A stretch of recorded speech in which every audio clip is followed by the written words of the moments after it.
Capítol 2. El tret inicial, l'alta d'activitat. Les activitats econòmiques es divideixen en dos tipus, empresarial o professional. En el primer cas, has de crear una societat formada per una o diverses persones i per això necessitaràs una escriptura pública, un capital inicial i unes altres obligacions formals i tributàries. En el segon cas, que és el que t'interessa, serà l'artista la que farà front de manera personal a totes les obligacions. Passos a seguir. 1. Has de triar un lloc de treball adequat a les teves necessitats i als projectes. Segons el tipus de feina que facis, això comportarà algunes obligacions davant l'administració. Recorda, un local sempre ha de tenir una llicència d'activitat, una autorització o un comunicat, depenent de la mida i dels materials i maquinàries que utilitzis. I això gairebé sempre implica pagar alguna taxa.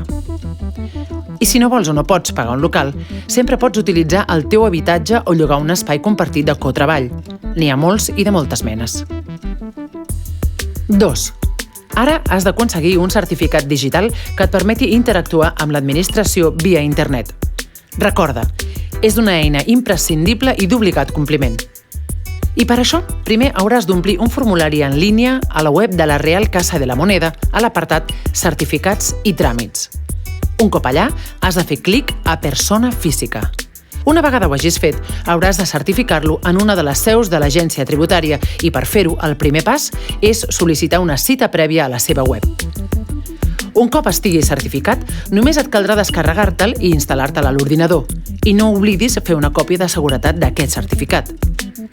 Una altra manera de certificar-lo és amb un DNI electrònic i una tarja lectora, però això ja dona per un altre tutorial. 3. Quan tinguis instal·lat el certificat al teu ordinador, t'has de donar d'alta de la teva activitat econòmica a la seu electrònica de l'agència tributària. Això és el que es coneix com inici d'activitat.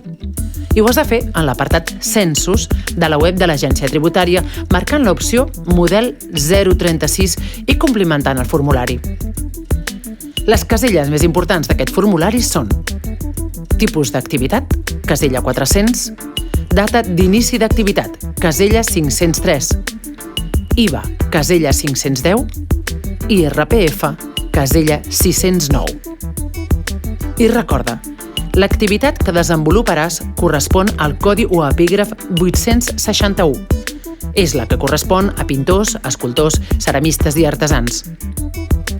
Ara ja pots anar a la Tresoreria General de la Seguretat Social i demanar que et donin d'alta com a autònom. Però això ja és un altre capítol.